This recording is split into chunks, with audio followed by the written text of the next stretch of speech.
Do you believe people can truly change, even after years of shutting the world out? Stay with this story, because what began as the tale of a bitter man who wanted nothing to do with anyone turned into a moment that left an entire town speechless.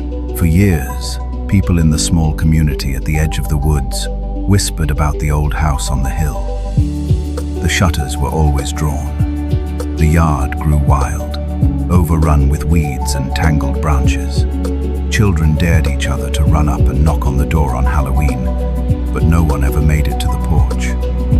Inside lived a man who rarely stepped outside and who never welcomed visitors. His name had faded from people's memories. Some called him the Hermit. Others simply said, the Recluse. He had once been a part of the town. The truth was simple. Life had disappointed him. Once, he had been a carpenter with steady work, a wife he loved, and even plans to start a family. But when tragedy struck, when sickness took his wife away too soon, he changed. He sold his tools, quit his work, and shut the door on the world. He decided people only brought pain, and if he stayed alone, he could never be hurt again. That decision hardened into years of solitude. He became known as the bitter man on the hill, and he made sure no one got close enough to see past that. Inside his house, silence reigned. He kept the lights dim. The air smelled of dust and old wood. His days were filled with routine. Reading the same books, listening to the creak of the house settling at night, and staring out the window at people living lives he no longer wanted part of. If someone came to his door, whether a neighbor, a delivery man, or a child who had lost their way, he would bark at them to leave. And they always did. He believed he was finished with people, that nothing could stir his heart again. But life has a way of testing the walls we build around ourselves, and on one stormy night, everything he thought he knew about his life, about himself, would be shaken. The storm arrived suddenly. The sky darkened in the late afternoon, and the first rumble of thunder rolled across the hills. Rain began to lash against the windows, and wind howled through the trees. The recluse pulled his chair closer to the fire and tried to ignore the storm outside. He had seen storms before. They came, they passed, and he remained inside, untouched. Or so he thought. Hours passed. The rain intensified. It became the kind of storm that seemed alive, shaking the house and rattling the shutters. Branches snapped outside, and somewhere in the distance, a tree crashed to the ground. The recluse turned up the fire, trying to block it all out. That was when he heard it. At first, he thought it was just the wind. Some strange whistle carried through the cracks in the old walls. But then it came again, clearer, sharper, a sound that did not belong to the storm. A knock, 3 sharp raps on the wooden door. He froze in his chair. No one ever came here, not in daylight, and certainly not in the middle of a violent storm. He waited, hoping it would stop, hoping he had imagined it. But then he heard it again, not just a knock. Hello? Please, someone. It was faint, nearly drowned by the storm. But it was there, a child's voice. The recluse's chest tightened. He told himself it wasn't his problem. Whoever it was, they would move on. He didn't open doors for anyone. He didn't let people inside. That was the rule. The only rule that had kept him safe all these years. But when the voice came again, high-pitched and trembling, something stirred inside him, something he had long forgotten. The instinct to protect. He rose slowly from his chair, each step toward the door heavy with hesitation. He told himself he would just tell the child to leave, to find help elsewhere. But when he pulled open the door, the sight before him shattered every excuse he had prepared. There, soaked to the skin, shivering violently, stood a girl no older than 10. Her hair clung to her face. Her clothes clung to her tiny frame, and her eyes wide, frightened, desperate, looked up at him with silent pleading. Behind her, The storm raged, lightning splitting the sky, thunder cracking so loud the ground seemed to tremble. "Please," she whispered. "I don't know where else to go." The recluse stared, his throat dry. His first instinct was to slam the door, to protect his solitude like he always had. But his hand would not move. Something in those eyes, something raw and vulnerable, pierced through the bitterness that had weighed on him for so long. And in that moment, against everything he had sworn to himself, he stepped aside. "Come in," he said. His voice was rough, unused to kindness. But the door was open. The girl stepped inside, dripping water onto the old floorboards, her small frame dwarfed by the shadows of the house. The recluse shut the door against the storm, and in doing so, unknowingly opened a door inside himself, one he thought had been locked forever. This was the beginning of something he could never have imagined. Have you ever felt a room hold its breath?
Door clicked shut. Water dripped. The wind moaned around the eaves like a tired animal. Lightning flashed, bleaching the room for a heartbeat. Alone with the fire, he felt the ache in his chest again, the one he pretended was age but which was something else entirely. He had not prepared for this. He had not prepared to care. When she returned, the sweater swallowed her whole. The sleeves hid her hands. The socks were little mittens on her feet. She looked smaller, somehow, softer, but still taut as a wire. "Better?" he asked. She nodded, pulled the blanket back around herself, and stood rather than sit. He recognized the stance, the way someone remains ready to run. He had lived in that stance once, right after loss had gutted the world and left only exits. "Food," he said gruffly, more to himself than her. He moved to the kitchen without waiting for permission. The cupboards looked the way cupboards look when one person lives with more ghosts than guests. Spare, practical, uninspired. He found a tin of soup, bread that was more honest than fresh, and a jar of honey that hadn't crystallized yet. The kettle went on. The soup warmed in a dented pot. He sliced the bread, spread it with honey, and brought everything to the small wooden table near the window. She stood in the doorway, hovering like a memory. He nodded toward the chair. "Eat." She looked from him to the bowl, as if ensuring the offer wasn't a test. Then she sat, holding the spoon with both hands like it might spill if she let go. She took one small sip, then another, then a bigger one, like someone remembering how to be hungry. He poured tea and pushed the mug toward her, then realized his mistake. "It's not sweetened," he said quickly. Reaching for the honey, she shook her head. "It's okay," she whispered, and took a careful sip as if it were a luxury. He looked away, embarrassed by how much that moved him. They ate without talking. The storm filled the silence. Time gathered in the corners. When the bowl was empty, she wiped the rim with the tip of the spoon, then seemed to catch herself and set it down, hands folding tight in her lap. "What happened?" he said finally, the words coming out flat. "That you ended up knocking on my door in the middle of a storm." Her eyes flicked to the window.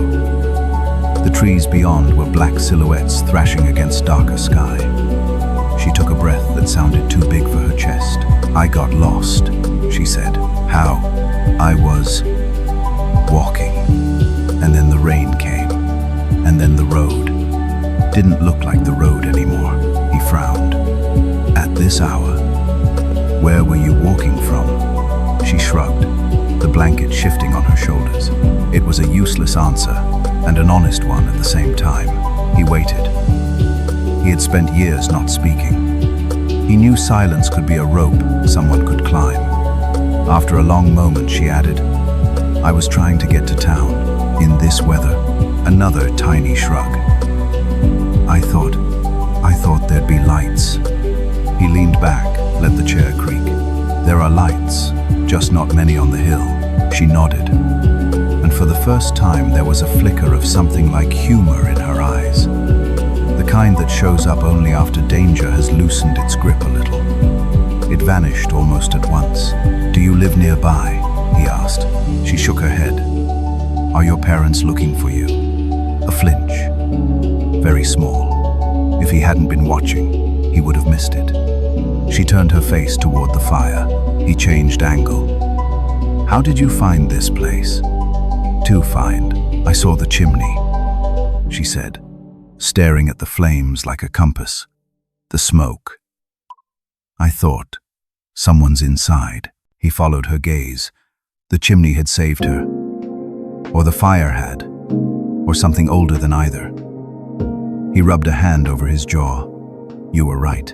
She pulled the blanket tighter. "I didn't mean to bother you." "You didn't." He heard how unconvincing that sounded and cleared his throat. "It's not nothing, being out in this. You could have." He stopped before naming the thing the storm could do to a body that size. "You did the right thing." She looked at him then. Really looked, as if measuring whether to believe that. For a moment, he saw the child beneath the courage. Then the armor slid back into place, the one made of silence and careful answers. He recognized it. He had built his out of wood and withdrawal. She had built hers out of smallness. "Do you have a phone?" she asked suddenly. He almost laughed, the sound catching in his chest. "Somewhere," he said. He stood, dug through a drawer, and pulled out an old handset that had survived on stubbornness alone. He handed it to her. She cradled it like an object she knew and didn't trust. Her fingers hovered over the keypad, then stopped. "You can call," he said, softer. "Whoever you need." Her mouth pressed into a thin line. She set the phone on the table without dialing. "Maybe later," she whispered. He could have pushed. He didn't. Instead, he gathered the empty bowl, rinsed it at the sink, and let the hot water steam the air. Over the hiss, he asked, "You have a name?" She hesitated. "Yes." He almost smiled despite himself. "Do you plan on telling it to me?" Another pause. Then, not yet. He nodded, as if that were the most reasonable boundary in the world. Maybe it was. The kettle clicked off. He poured more hot water over the tea bag in her mug, set it back within reach. She wrapped her hands around the heat. He wiped the counter, because sometimes you clean when you don't know what else to fix. The house settled differently now, as if accounting for a second heartbeat. The wind hammered once at the window and moved on. Thunder rolled away in slow intervals, like a drumbeat traveling down the valley. In the lull, he heard something else, a sound beyond the storm. It wasn't the trees, it wasn't the creek, it was an engine. He stilled. She stilled too, eyes snapping to the window before she caught herself. A low vehicle, heavy tires grinding against wet gravel. Working its way up a road the town had all but given back to the earth. He glanced at her. Fear had returned to her face with terrifying speed, erasing the small gains of soup and fire. She didn't breathe. She listened, the way prey listens. Maybe it was nothing. But then headlights swept across the far wall in a wide, slow arc, white bars sliding over old photographs and stovetop metal and the curve of her cheek beneath the blanket. The vehicle idled.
He moved quickly, pulling the girl away from the door, guiding her toward the small hallway that led to the back of the house. "Go," he said firmly. "Second door on the right. Closet. Stay quiet." Her eyes widened. She wanted to protest, but his tone left no room. For a heartbeat, she hesitated, then darted down the hall like a deer into cover. He waited until he heard the faint scrape of the closet door closing before he turned back. The voice outside came again, this time louder. "Don't make this harder. You can't keep her. Keep her." The words hung in the room like poison. He clenched his jaw, fingers curling into fists. He had lived years, convincing himself he owed nothing to anyone. But right now, with a storm raging and a stranger demanding the child he had just given soup and shelter, he felt a debt press hard into his chest. A debt to her, and maybe to himself. He reached for the iron poker by the fireplace, its blackened handle warm from the flames. His hands hadn't held anything with purpose in years. It felt strange, solid, heavier than memory. He approached the door. The wood looked thinner than he remembered, too thin to hold back whatever stood on the other side. Another knock rattled the frame. More impatient now. Last chance, the voice warned. He inhaled, deep and steady, his heart pounding in rhythm with the storm. He thought of the girl's eyes, wide and pleading, of the way her voice had cracked when she said please. When he finally spoke, his own voice startled him. It was stronger than it had any right to be. She's not yours. A pause, the kind that means someone is recalculating, shifting tactics.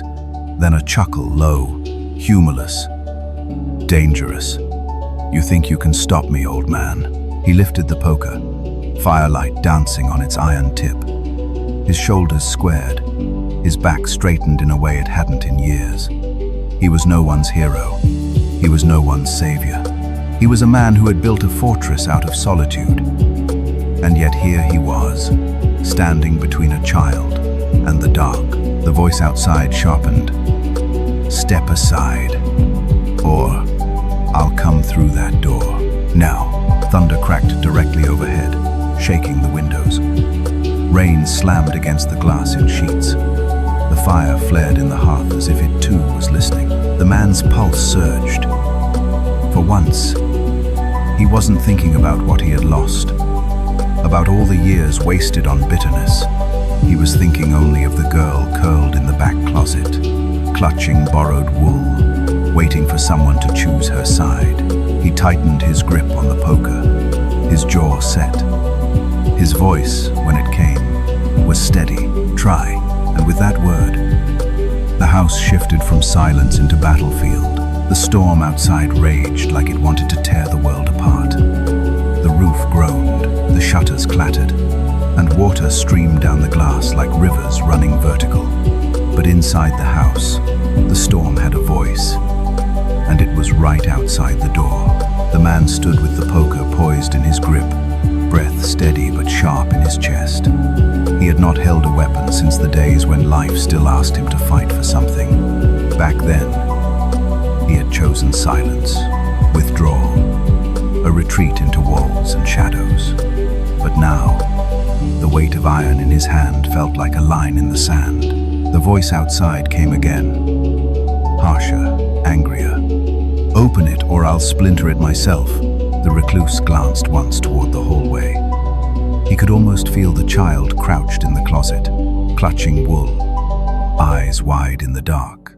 He pictured her trying to make herself small, fighting not to cry out. That image burned into him, stoked something he thought long dead. No, he muttered under his breath, not to the intruder but to himself. Not this time. A crash jolted the doorframe. The wood shook violently, dust falling from the beams above. The man took a half-step back, poker raised higher, his eyes fixed on the old door as though staring at the storm itself. Last chance. The voice was a snarl now, primal and commanding. He surprised himself by answering with words that came out raw, unpolished, but undeniably firm. You'll get nothing from me. The silence after was worse than the knocking. A pause filled with threat, the kind of quiet that makes every hair on your arms rise. He braced himself, legs stiff, arms ready. The firelight threw his shadow across the wall, tall and defiant for the first time in years. Then came the blow. The door shuddered violently, hinges squealing. Another crash followed, louder.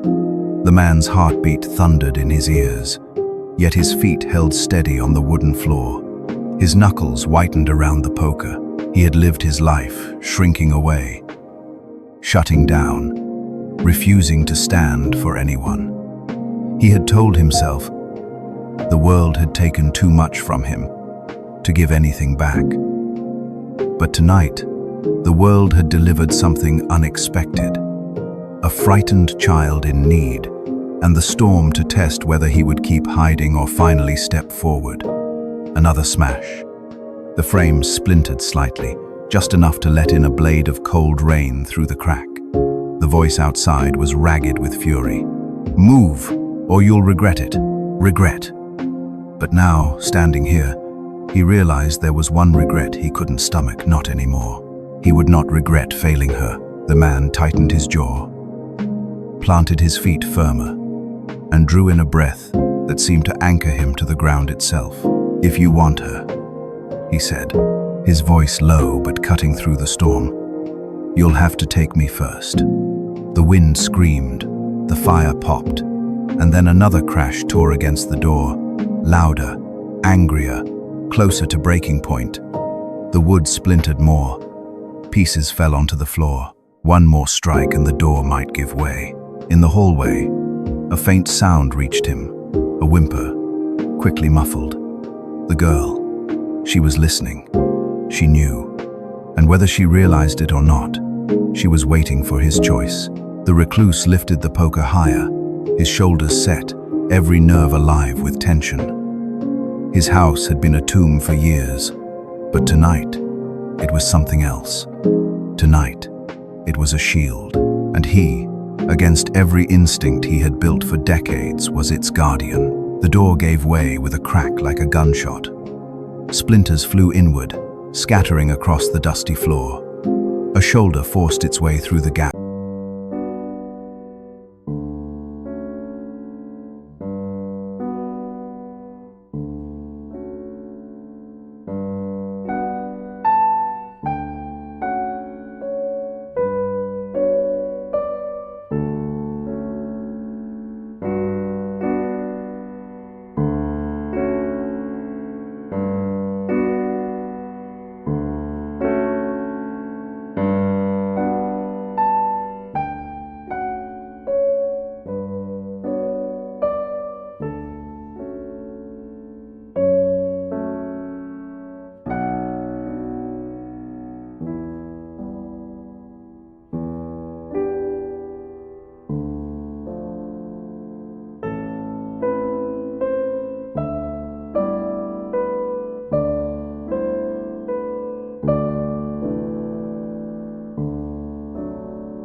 His long, bitter exile, someone was watching him, not with pity or judgment, but with hope. "Back," he hissed, gesturing urgently with his free hand.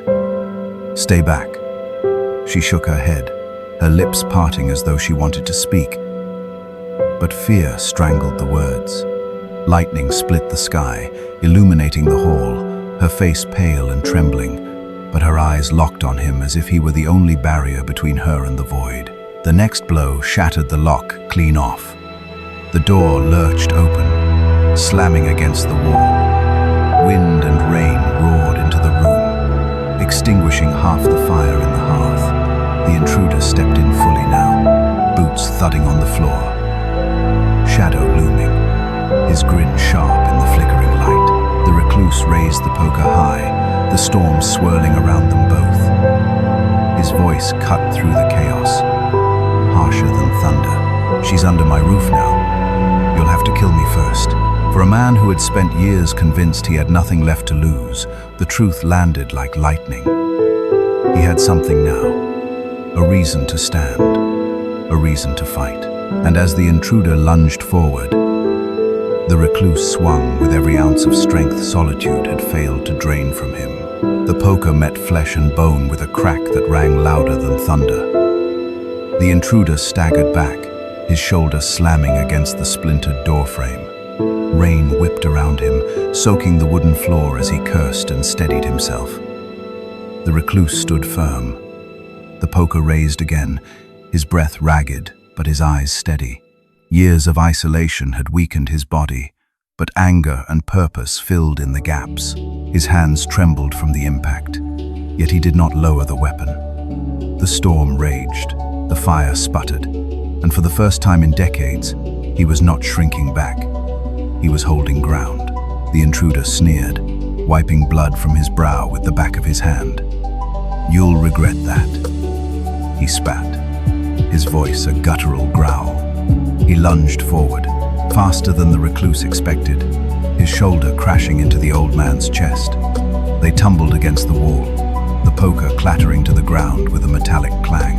The air left the recluse's lungs in a violent rush, but instinct drove him to claw, to shove, to fight. He shoved his elbow into the intruder's ribs, feeling the solid thud of impact, and scrambled for the fallen poker. The intruder's boot slammed down, pinning it to the floor. "You're finished," the intruder hissed, his breath hot, his fists raised. A sound pierced the chaos, the girl's voice, high and trembling. "Stop." Both men froze for a fraction of a second. She stood at the edge of the hallway, small frame shaking, eyes glistening with tears but locked on them with desperate force. The intruder's head snapped toward her, his expression twisting into something darker, hungrier. "There you are," he sneered, stepping toward her. But before he could take another step, the recluse surged forward.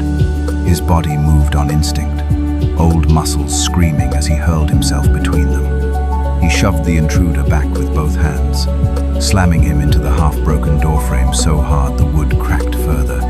His voice thundered louder than the storm itself. "You won't touch her," the intruder snarled, grappling back, fists swinging wild. A punch clipped the recluse's jaw, snapping his head to the side. Pain bloomed hot, but he didn't falter. He swung back, a clumsy but powerful arc that smashed into the intruder's temple. The girl gasped, pressing her small hands to her mouth. The storm outside howled, lightning flashing in blinding bursts, freezing the scene in snapshots. The old man's gaunt face twisted in defiance, the intruder's shadow looming larger than life.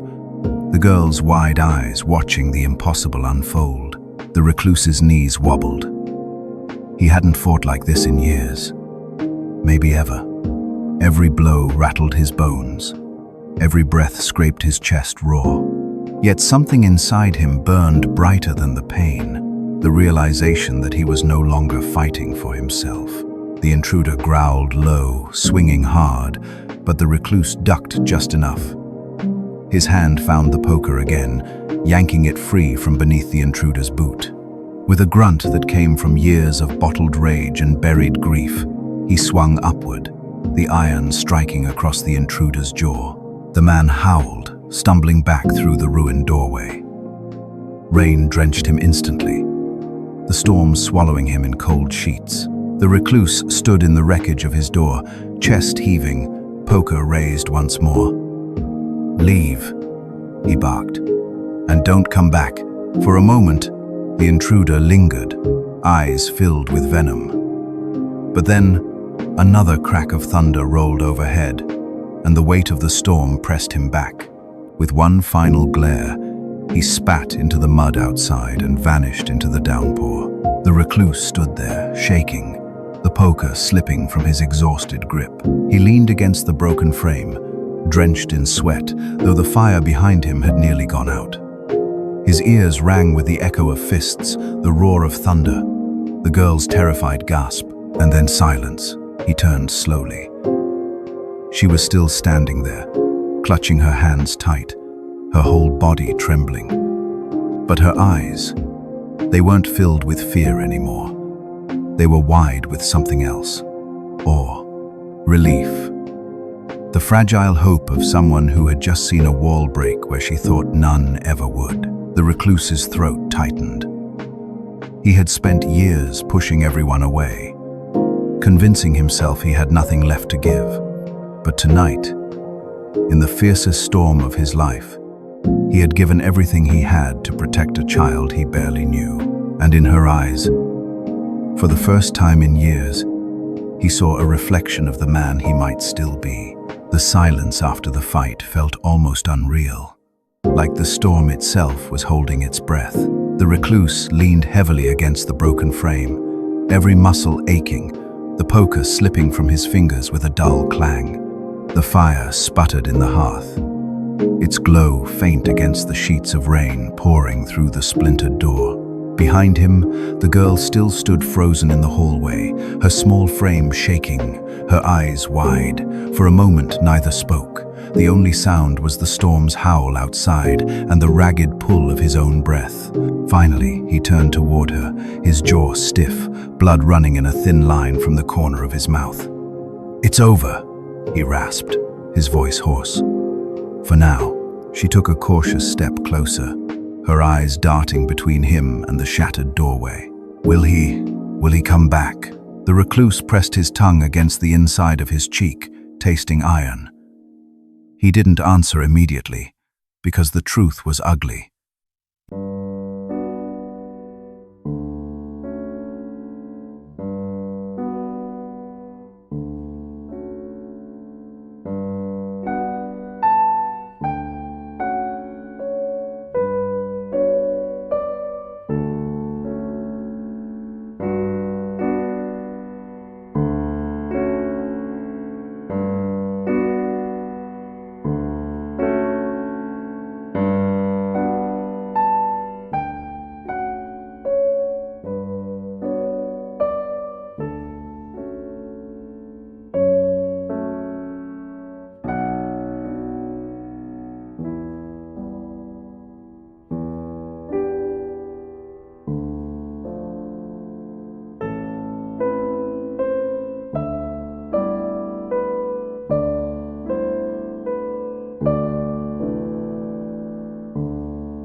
He stared into the fire, the flames dancing on the stone hearth. Memories flickered with them of laughter that used to fill this house, of a voice he had loved, of loss that had hollowed him out. "It's easier that way," he muttered. Though even as he said it, he knew how hollow it sounded. She tilted her head, studying him like she could see through the cracks. "It doesn't look easier. It looks lonely." The words stung, not because they were cruel, but because they were true. He swallowed hard, unable to answer. For years, he had kept the world outside his broken door. But tonight, a storm had forced its way in, carrying with it a child who saw him clearer than he saw himself. And as he sat there, bruised but breathing, he realized the battle was only partly about keeping her safe. The other battle was within himself, whether he would let her stay, and in doing so, let himself feel again. The storm outside softened into steady rain, its furious roar fading into a muted rhythm against the roof. The fire crackled low, casting the room in an amber glow that felt warmer than he remembered. For years, he had let this cabin sit in silence, a tomb of wood and stone. But tonight it was alive with fear. Yes, but also something else, something he hadn't felt in years. The girl sat cross-legged on the rug, clutching the blanket around her shoulders. She hadn't stopped watching him since the fight. Her eyes were wide but no longer frantic. Instead, they carried a question she hadn't spoken aloud yet. "Who are you, really?" He leaned back in the chair, bones aching, and closed his eyes for a moment. He wanted to stay silent, to let her think of him as nothing more than a stranger who had happened to help. But silence was heavy, and the weight of her gaze pressed against him until words clawed their way out. "You asked why I live alone," he said, his voice rough. "It's because I drove everyone else away." Her head tilted slightly. "Why?" He almost laughed, bitter, humorless. "Why?" Such a simple word for such a long story. He turned his face toward the fire, unwilling to look at her just yet. "I used to have people, a family, friends. I thought I was strong, but when life hit me, I broke. Instead of leaning on the ones who cared, I pushed them aside, said things I can't take back, did things that left scars deeper than these."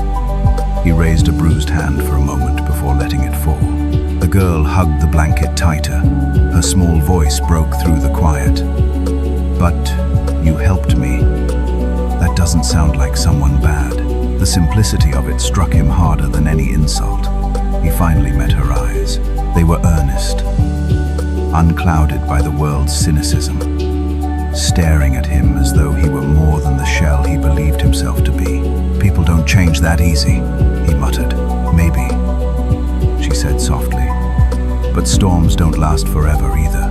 The words hung in the air, innocent yet piercing. He looked away quickly, his chest tight. For years he had let guilt rot inside him, convincing himself that solitude was the only punishment he deserved. But here was a child, a stranger, insisting with a few words that maybe, just maybe, he wasn't finished yet. He rubbed his forehead, his voice dropping lower. "You don't know what I've done. I wasn't kind. I wasn't the kind of man anyone could rely on. I thought cutting myself off would make it easier for them. Maybe it did. Maybe it was just cowardice." The girl's eyes softened. She shifted closer on the rug, her blanket dragging behind her like a cape. "But tonight, you didn't hide. You could have. You didn't." He stared at her, the truth of it slicing through the fog he'd wrapped himself in. She was right. He hadn't hidden. He had fought, not for himself, but for her. The realization unsettled him in ways he couldn't describe. The fire crackled, filling the silence. His voice, when it returned, was quieter, less certain. "What about you? Where were you going when the storm caught you?" Her eyes lowered, fingers fidgeting with the blanket's frayed edge. For the first time since arriving, her strength seemed to falter. I don't know. I just kept walking. I didn't want to go back. Back where? He asked gently, her lips pressed together, trembling slightly. Home. It's not really home. The air thickened between them. He didn't push. Not yet. He could see the shadow in her gaze, the unspoken weight she carried. She had run for a reason. And maybe that reason was what fate had blown into his broken cabin tonight. He leaned forward, his voice steady despite the ache in his body. Well, you're here now. And no one is going to take you from this place tonight. For the first time, a faint flicker of trust appeared in her eyes. It wasn't full, not yet, but it was enough to spark something inside him. The beginning of a connection, fragile but real. Outside, the rain eased further, the storm's fury finally fading. But inside the cabin, a different storm was only beginning, the one that might force both of them to face what they'd been running from. The storm outside had dwindled to a drizzle, but inside the cabin, the air still carried a weight heavy enough to bend shoulders. He leaned back, one hand resting on the arm of the chair, his other pressing lightly against his ribs. The girl sat nearby on the rug, the blanket draped around her shoulders like a fragile shield. Her small frame looked even smaller against the wide, empty room. But her eyes told a different story. They held something beyond her years, a shadow that clung too tightly for someone so young. For a while, they both said nothing. The fire hissed, a log shifting with a soft crackle. Finally, he broke the silence. "You said it's not really home anymore," he said, his voice quieter than before, careful not to startle her. "Why?" Her fingers tightened around the blanket. At first, she looked down at the floor, her lips pressed together as though locking the truth inside. But then, slowly, she lifted her gaze, and the words spilled out in fragments. "My mom. She tries. She really does. But she works all the time. And the man she's with now, he doesn't want me around." Her voice trembled on the last word. "He says I'm trouble, that I ruin everything. Sometimes he gets mad, too mad." The man's chest tightened. He didn't need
walls he had built, brick by bitter brick, trembled.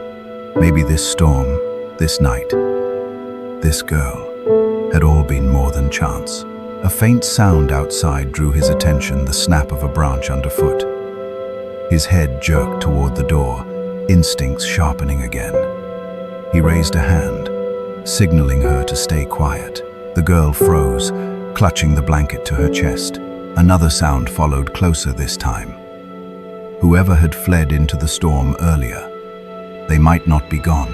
The fragile peace inside the cabin was about to be tested once more. The sound outside grew louder, deliberate now, not the random scatter of wind or rain. His body stiffened. Old instincts, long buried under years of isolation, came rushing back like muscle memory. He leaned forward, motioning to the girl to stay by the fire. Her eyes widened, fear sparking fresh, but she didn't argue. She wrapped the blanket tighter, small shoulders trembling.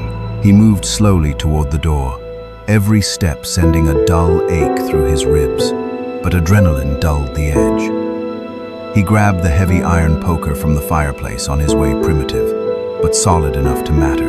The knock, when it came, was sharp.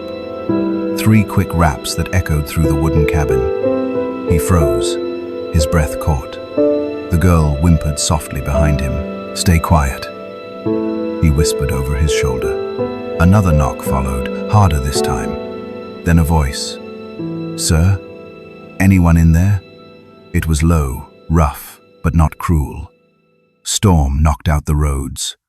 Just need shelter for a while." He hesitated. A stranger, stranded like them, or a threat, hiding in civility. He remembered the man who had bolted earlier when the girl appeared. Could it be the same one, circling back now? The girl's voice, barely a whisper, broke the tension. "Don't open it." He glanced back at her. Her small face, pale in the firelight, was etched with terror. She wasn't just afraid of the storm. She was afraid of people. He took a breath, steadying himself. For years, he had chosen the easier path, pushing others away, closing doors, hiding from responsibility. Tonight, he realized, wasn't about easy choices. It was about the right one. He raised his voice, firm but controlled. "Keep moving. We've got nothing for you here. Have a mention, have a men." Silence. Then footsteps fading into the rain, swallowed by the night. He stayed by the door a while longer, poker in hand, until the sounds vanished completely.